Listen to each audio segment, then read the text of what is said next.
Welcome back to the channel and this is Neha from SGCA। जैसा कि आपको पता है, हमने लास्ट लेक्चर में हमारे section number 4 that is novel का chapter number 3 that is around the world in 80 days start कर दिया था, जिसमें हमने राइटर का introduction, major and minor characters, उसका theme and plot already cover कर लिया था। तो इस लेक्चर में we will start with the synopsis of the novel. As soon as Fogg, Order and Passepartout arrived in Liverpool, Fix arrest Fogg। तो हमने देखा था कि ये जो नोवेल है ना, बड़ी एडवेंचरस है। आपने किस टाइम पे क्या हो जाएगा हम एक्सेप्ट नहीं कर पाएंगे या एक्सपेक्ट नहीं कर पाएंगे, कहने का मतलब। तो जैसे ही ये सेकेंड लास्ट स्टेशन पे पहुंचते ना, लंदन से पहुंचने से पहले जो स्टेशन था दैट इज लिवरपूल, वो जो बदमाश डिटेक्टिव फिक्स था ना, उसको उसने वहीं पे अरेस्ट कर दिया। सोचो आप कोई काम के एकदम 99% पास पहुंच जाओ और वहां पे कोई डिफिकल्टी आ जाए, तो आप क्या सोचते हो, क्या यार किस्मत ही खराब है, करने का मूड ही ऑफ हो जाता है। तो सेम चीज हमारे फॉग के साथ हुआ। Filius is thrown in jail. Several hours later, though, Fix learns that another man was responsible for the bank robbery and he releases Fogg, who orders a special train. तो अब होता क्या है कि उसको सीधा फिक्स पकड़ता है, वो तो वारंट का वेट कर रहा था, अरेस्ट करता है और सीधा जेल में दे फेंकता है, ठीक है। लेकिन जैसे ही फिक्स को रियलाइज होता है कि नहीं, जिस पे वो शक कर रहा था एक्चुअली वो गलत इंसान है, वो बैंक रॉबरी फॉग ने नहीं की है, तो वो उसको वहां जेल से छुटवाता है। और सिंस उसकी लिवरपूल से लंदन जाने वाली ट्रेन मिस हो जाती है, उसके लिए वो स्पेशल अरेंजमेंट्स करता है। However, he arrives in London late, making everyone disappointed. लेकिन ऐसा होने पे भी, स्पेशल ट्रेन अराइव करने के बाद भी, वो उस लंदन पे एक सीमित जो 80 डेज का टाइम था उसमें वो पहुंच नहीं पाते, जिसके वजह से वो सारे ही उदास हो जाते हैं। Filius and company are now broke. The deadline for the bet has passed and there's nothing to do but go home and pout. तो कहने का मतलब जो भी उनके साथ थे, उनके सर्वेंट और Filius, Fogg एंड ऑर्डर, वो सारे ही बड़े डिसअपॉइंट, उदास हो जाते हैं और उनके पास कोई ऑप्शन नहीं रहता सिर्फ घर जाने पे और सीधा जब मुंह फुलाने के बैठ जाने का, ठीक है। पाउट कहने का मतलब जब आप मुंह फुला के बैठ जाते हैं। Filius locks himself in his room and for the first time allows himself to be seriously depressed. तो वो भी बड़े उदास हो जाते हैं। क्यों? क्योंकि उनने पूरे जितने उनके पास रिचेस थे, पैसे थे, वो सब इनने इस जर्नी में लगा दिए थे। And still at the end he lost the wager or the bet. Order and Passepartout are so worried that they too can't eat or sleep. तो ऑर्डर और पासपार्टआउट जिन्हें जर्नी की थी उनके साथ, तो वो भी बेचारे बड़े उदास होते हैं और ना ही वो ही खा पाते हैं, ना ही वो आराम से सो पाते हैं। The following evening, Fogg apologizes to Order for being unable to provide for her comfort as a result of losing the bet. तो फाइनली वो शाम के टाइम पे अपने रूम से बाहर निकलते हैं, ऑर्डर से माफी मांगते हैं कि सॉरी, मैं तुम्हारे साथ ऐसा बिहेव कर रहा हूँ, मैं उदास हूँ, इसलिए तुम्हें अच्छे से ट्रीट नहीं कर पा रहा हूँ, तुम्हें कंफर्ट नहीं दे पा रहा हूँ। She in turn proposes marriage to him and he joyfully agrees. तो इनफैक्ट होता क्या है कि ये अपॉलॉजीज मांगने जाते हैं एंड ऑर्डर उनसे शादी का प्रपोजल रख देती है उनके सामने, जिसके लिए हमारे Filius, Fogg बड़े खुशी खुशी अग्री कर जाते हैं। Passepartout is sent to engage a clergyman.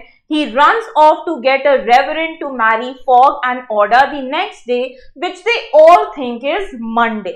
तो ऑर्डर जो हमारे ऑर्डर एंड Filius आगे उन्होंने डिसाइड कर लिया था शादी करने का, तो वो फटाफट पासपार्टआउट को बोलते कि जाओ एक पंडित को ढूंढ के ले आओ और फटाफट हमारी शादी फिक्स करवा दो, डेट फिक्स करवा दो, ताकि हम शादी कर सके। ओके, तो वो अगले दिन जाता है और उसको लगता है कि उस दिन जो है वो 81st डे है एंड उस दिन का जो कौन सा दिन है वो मंडे है।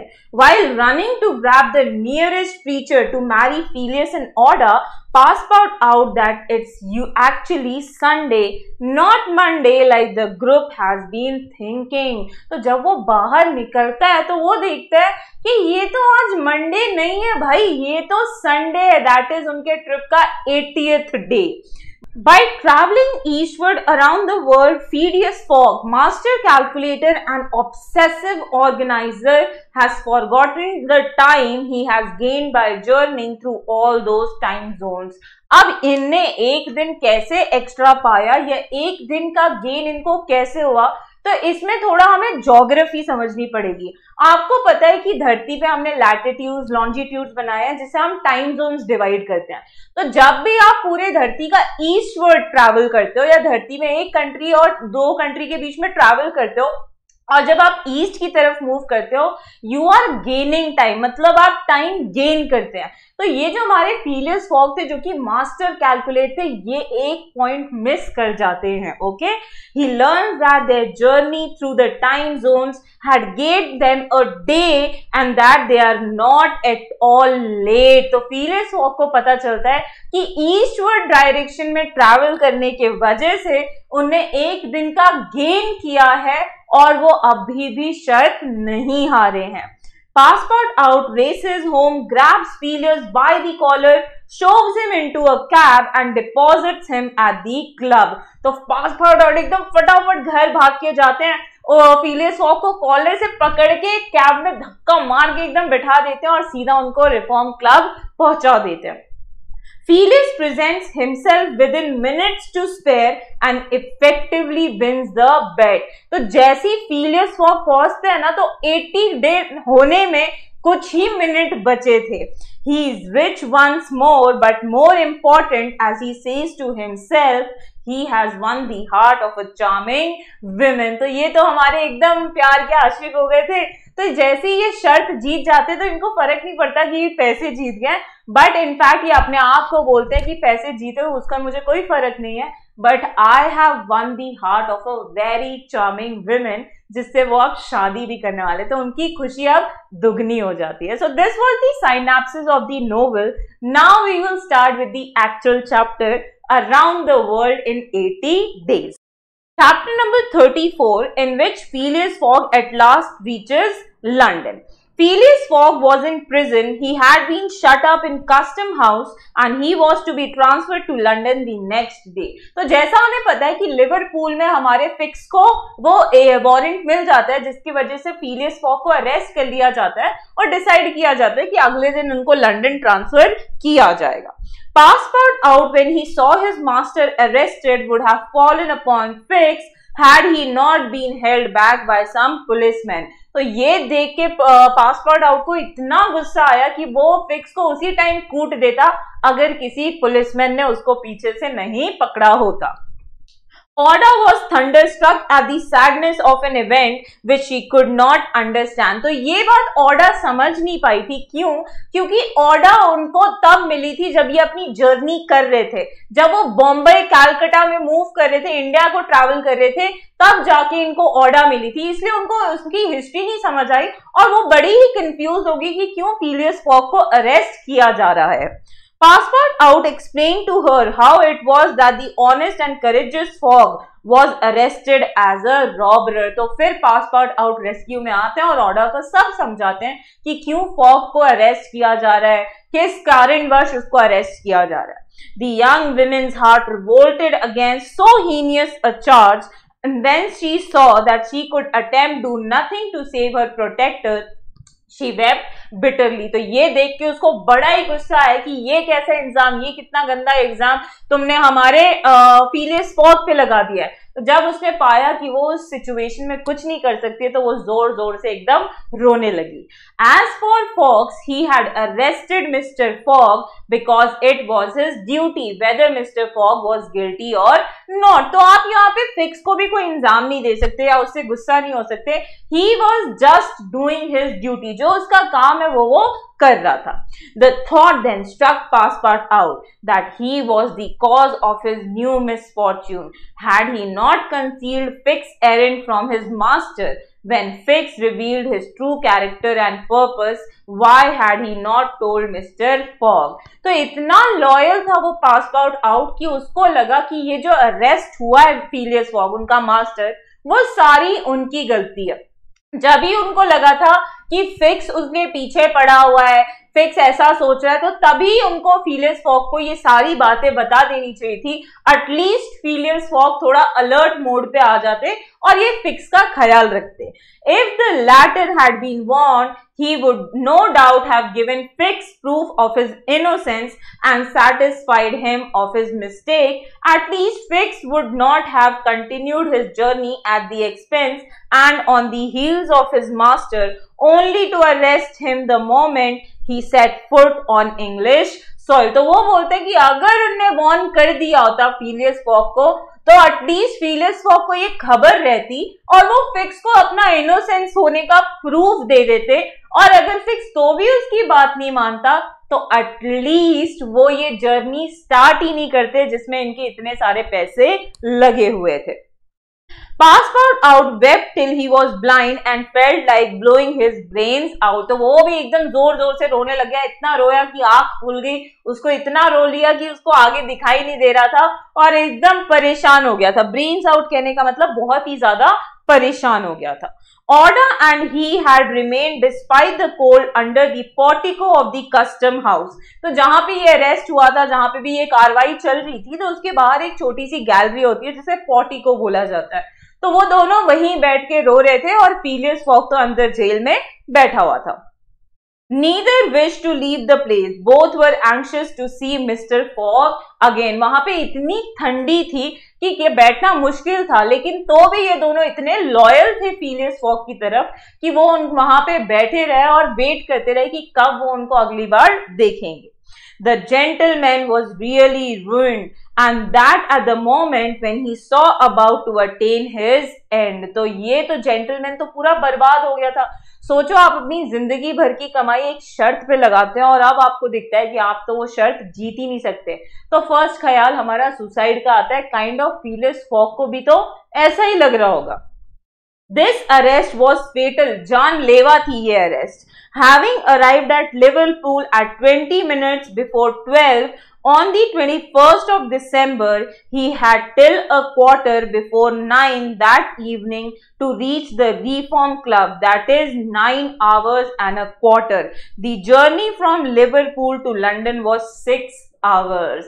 तो कहने का मतलब क्या कि अगर वो अरेस्ट नहीं हुए होते और लिवरपूल में होते, तो उस टाइम से लेके उनके पास 9 घंटे और 15 मिनट का टाइम था लंदन पहुंचने का। और जर्नी थी लिवरपूल से लंदन की कितनी देर की बच्चों?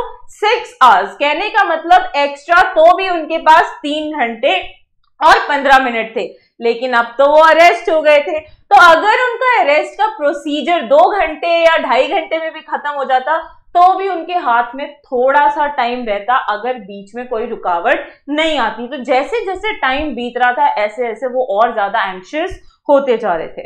If anyone at this moment had entered the custom house, he would have found Mr. Fogg seated, motionless, calm, without apparent anger, upon a wooden bench. तो अगर उस कस्टम हाउस में किसी ने फिलियस फॉग को देखा होता, तो उनकी सिचुएशन क्या थी? बड़े ही शांत से वो एक वुडन बेंच पे बैठ के कुछ ना कुछ सोच रहे थे। कोई चेहरे पे गुस्सा नहीं, कोई चेहरे पे एंजाइटी नहीं, एकदम शांत, काम एंड कंपोज होके वो उस वुडन बेंच पे बैठे हुए थे।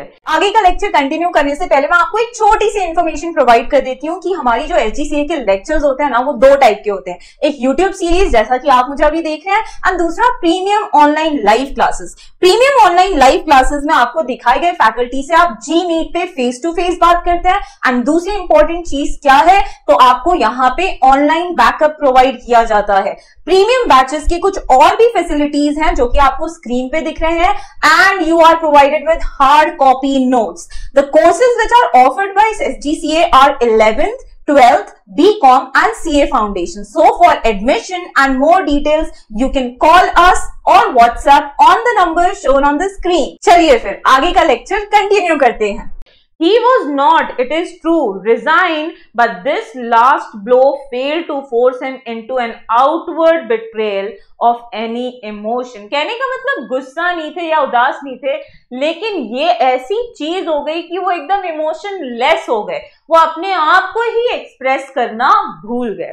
Was he being devoured by one of those secret rages, all the more terrible because contained, and which only burst forth with an irresistible force at the last moment? तो अगर किसी ने अगर उनको छेड़ा होता या कुछ किया होता तो ऐसा भी तो हो सकता है कि वो एकदम गुस्सा हो जाते या कूट देते, मार देते, लेकिन नहीं था ऐसा. वो एकदम काम एंड कंपोज होके बैठे हुए थे. No one could tell. There he sat calmly waiting for what? किसके लिए वेट कर रहे थे? Did he still cherish hope? क्या उनको अभी भी लग रहा था कि वो पहुंच सकते हैं लंदन, शर्त जीत सकते हैं? Did he still believe, now that the door of this prison was closed upon him, that he would succeed? क्या उनने जेल की जो वो रॉड्स थी वो देख के ऐसा होप था अभी भी कि वो लंदन जा सकते हैं, शर्त जीत सकते हैं? तो ये सारी बातें सिर्फ हमारे राइटर ने हमें बताई है. हमें नहीं पता कि फिलियस फॉग उस समय क्या सोच रहे थे. However, there may have been Mr. Fogg carefully put his watch upon the table and observed it advancing hands. तो हमें नहीं पता वो क्या सोचे थे, बट जब उनका बिहेवियर हमने देखा या उसको देखते तो उन्होंने अपनी वॉच उतार के ना एक टेबल पे रख दी थी जहां पे वो उसके मूविंग हैंड्स को, that is seconds, minutes, hours वाले हैंड्स को कंटिन्यूसली देख रहे थे. Not a word escaped his lips, but his look was singularly set and stern.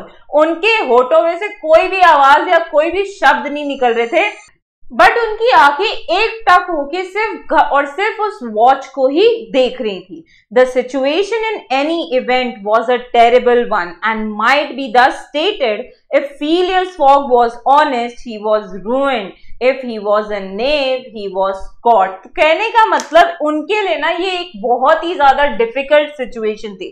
क्यों? क्योंकि अगर वो भले ऑनेस्ट, सच्ची बोलूं तो सच्चाई में वो शर्त हार गए थे, है ना, ऑनेस्टली बोला जाए तो. अगर वो पकड़े जाते या झूठ कहलाते, मतलब चोर पकड़े जाते, तो वो तो फिर पकड़े ही जाते, जेल की सजा हुई जाती. मतलब उनके पास ऐसी सिचुएशन आ गई थी कि आगे खाई तो पीछे कुआं. ठीक है. Did escape occur to him? तो क्या उन्होंने सोचा कि मैं जेल से कैसे भी करके भाग जाऊं? Did he examine to see if there was any practical outlet from his prison? क्या उन्होंने देखा कि कहीं पर भी कोई निकलने के कोई चांसेस है क्या प्रिजन से? Did he think of escaping from it? Possibly for once he walked slowly around the room. तो मे बी वो हाँ ऐसा लग रहा है कि सोच भी रहे होंगे, बड़े एकदम स्मार्ट इंसान थे, तो एक बार उन्होंने रूम का आगे पीछे बड़ी स्लोली वॉक डाउन किया. But the door was locked and the window was heavily barred with iron rod. तो डोर तो बंद था और जो भी जेल में विंडो दिया गया था उसमें एकदम लोहे के जंजीर लगाए हुए थे कि मतलब रॉड्स लगाए हुए थे कि कोई भी उसको तोड़ना किसी भी इंसान के लिए इतना आसान वाला काम नहीं था. He sat down again and drew his journal from his pocket. तो वो वापस बैठते हैं और अपने पॉकेट से एक छोटी सी डायरी निकालते हैं. On the line where these words were written, और उस डायरी पे लिखा क्या था? 21st December, Saturday, Liverpool. He added 80th day, 11:40 AM and waited. तो वो ना अपने जर्नी का हिसाब रख रहे थे उस डायरी में, और जब वो जेल में थे वो फाइनली अपनी डायरी निकालते हैं और लिखते हैं 80th डे और वहां पे 11:40 का टाइम लिखते हैं. कहने का मतलब वो देख तो रहे थे कि भाई वो लंदन पहुंच सकते हैं या नहीं पहुंच सकते हैं. The custom house clock struck 1. Mr. Fogg observed that his watch was 2 hours too fast. तो जैसे ही उनने बैठे हुए थे, वेट कर रहे थे, तो देखा कि कस्टम हाउस में 1 बजे और उनकी घड़ी में वो 2 घंटे आगे थे. मतलब अगर कस्टम हाउस में 1 बजा था तो इनकी घड़ी में 3 बज रहे थे. और ये कैसे हुआ? तो यहाँ पे थोड़ा फिलियस फॉग को कंफ्यूजन आया. 2 hours, admitting that he was at this moment taking an express train. He could reach London and the Reform Club by a quarter before 9 p.m. His forehead slightly wrinkled. तो आप देखा उन्हें कि यार अब तो कुछ करना पड़ेगा, 2 घंटे बीत गए, मैं इतने पास इतना टाइम है, लिवरपूल से लंदन जाने का 6 आवर्स है। वो सब कैलकुलेट कर रहे थे अपने माइंड में, और ये कैलकुलेट करते करते उनके सर पे रिंकल्स दिखने लगे। कहने का मतलब उनको अब चिंता होने लगी। At 33 minutes past 2, he heard a singular noise outside, then a hasty opening of doors. तो जब 2 बजने में 33 मिनट थे तो उनको कुछ आवाज आती है और वहां पे फटाफट वो दरवाजा खोला जाता है। किसका? जिसमें कि फिलियस फॉग को कैद करके रखा गया था। Passport out's voice was audible and immediately after that of Fix. तो पासपोर्ट आउट की आवाज आने लगी, फिर उसके बाद फिक्स की आवाज आने लगी। Phileas Fogg's eyes brightened for an instant. तो ये देख के उनकी आंखों में अब चमक आ गई। The door swung open and he saw Passport out, Oda and Fix who hurried towards him. तो एकदम से वो उनका दरवाजा खुला और पासपोर्ट आउट, फिक्स और ओडा उनकी तरफ भाग के गए एकदम हरी हरी करके। Fix was out of breath and his hair was in disorder. तो फिक्स बड़ा ही परेशान दिख रहा था, उसके बाल एकदम बिखरे हुए थे, वो सोच नहीं पा रहा था, समझ नहीं पा रहा था, ब्रेथलेस हो गया था। He could not speak. Sir, he stammered. Sir, forgive me, most unfortunate resemblance. Robber arrested 3 days ago. You are free. तो वो उसको थकी हुई आवाज में क्या बोलता है कि जो चोर जैसा चोर दिखता था वो एक्चुअली 3 दिन पहले ही पकड़ा जा चुका है। मोस्ट रिजेम्बलेंस कहने का मतलब जो सबसे ज्यादा फेस मैच हुआ था, आप जा सकते हैं, आप एकदम फ्री हैं। Phileas Fogg was free. He walked to the detective, looked him steadily in the face, and with the only rapid motion he had ever made in his life, or which he ever would make, drew back his arms and with the precision of a machine knocked Fix down. तो कहने का मतलब क्या है कि वो जैसे ही बाहर निकलते हैं, फिक्स को कंटिन्यूसली स्टेडीली देख सकते हैं, और अपनी लाइफ में जो उन्हें सबसे फास्टेस्ट मोशन दिखाया होगा वो क्या था कि फटाक से वो अपना हाथ पीछे लेते हैं और सीधा दे मारते हैं हमारे फिक्स को, और वो तो सीधा बेहोशी हो जाता है। इतना फास्ट था कि एकदम मशीन जैसी प्रिसीजन थी, जहां मारना चाहते थे वहीं निशाना लगा था। क्यों? क्योंकि बेटा उनका गुस्सा था, उसके वजह से उनके कुछ 2.5 घंटे बर्बाद हुए थे, जो कि बहुत ही अहमियत रखते थे उनकी उस शर्त के लिए। ओके, एंड टाइम को तो कोई कंट्रोल कर नहीं सकता, टाइम को तो कोई वापस ला नहीं सकता। Well hit, cried passport out. Parbleu, that's what you might call a good application of English. फिर तो ये देख के पासपोर्ट आउट को बड़ा मजा आया, उसके मुंह से एकदम एक्सप्रेशन निकलने लगे, वाह वाह एकदम मस्त, मार के एकदम सही किया। ठीक है। Fix, who found himself on the floor, did not utter a word. तो फिक्स की तो हिम्मत ही नहीं हुई कुछ बोलने की। क्यों? क्योंकि उसने गलत काम तो किया था जो उसने एक्सेप्ट कर लिया था। He had only received his deserts. उसको जो खाना था वही मिल गया। Mr. Fogg, Oda and Passport out left the custom house without delay, got into a cab and in a few moments descended at the station. तो वो लोग वहां से हरी करते हैं, कैब पकड़ते हैं स्टेशन तक पहुंचने के लिए, और देखते हैं कि लंदन की अगली ट्रेन कौन सी है। Phileas Fogg asked if there was an express train about to leave for London. तो वो पूछते हैं, इंक्वायरी करते हैं। It was 40 minutes past 2. तो 33 मिनट पे आवाज आई थी, अगले 7 मिनट पे वो स्टेशन पहुंच चुके थे। अब टाइम कितना हो रहा है? 2:40। उनको पहुंचना कितना था London? 9:15। Okay, the express train had left 35 minutes before. लेकिन उनको पता चलता है कि सिर्फ 35 मिनट पहले ही ट्रेन गई थी लंदन के लिए। Phileas Fogg then ordered a special train. तो उनके लिए फिर एक स्पेशल ट्रेन ऑर्डर की गई। There were several rapid locomotives on hand, but the railway arrangements did not permit the special train to leave until 3 o'clock. भले ही उनके लिए स्पेशल ट्रेन हो या उनने ऑर्डर की, लेकिन वहां से उनको पता चला कि वो ट्रेन 3 बजे ही निकलेगी। ओके, अब देखो कि लिवरपूल से लंदन का कितना समय लगता है जाने का? 6 घंटा।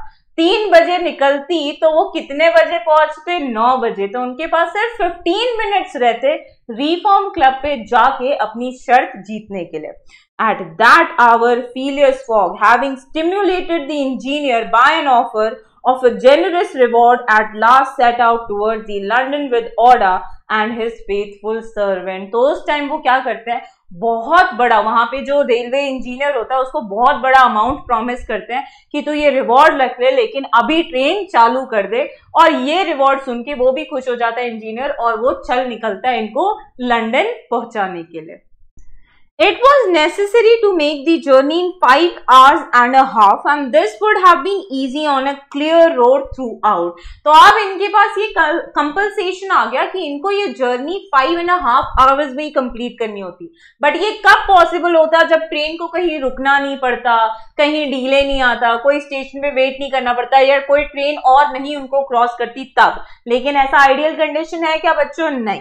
But there were forced delays, and when Mr. Fogg stepped from the train at the terminus, all the clocks in London were striking 10 minutes before 9। तो जैसे ही वो टर्मिनस पे उतरते हैं लंदन के, सारे लंदन के घड़ी कौन सा टाइम दिखा रहे थे? 10 minutes before 9, कहने का मतलब 8:50। Having made the tour of the world, he was behindhand 5 minutes। पूरी दुनिया का चक्कर लगा लिया उनने, लेकिन तो भी उनके हाथ में सिर्फ और सिर्फ 5 मिनट थे। He had lost the wager। तो उनने वहीं समझ लिया कि उनने अब शर्त हार ली है और वो अब कुछ नहीं कर सकते। तो अब वो आगे क्या होता है, कैसे होता है, क्यों होता है, ये सब जानेंगे हमारे नेक्स्ट लेक्चर में बच्चों। Bye for now. If you really like the video, do hit the like button and subscribe for latest notifications. Share with all your friends, और अगर आपको कुछ भी बातें अच्छी लगी होंगी तो हमें कमेंट बॉक्स में जरूर बताइएगा। You can follow us on various platforms shown on the screen. So bye bye, see you in the next lecture.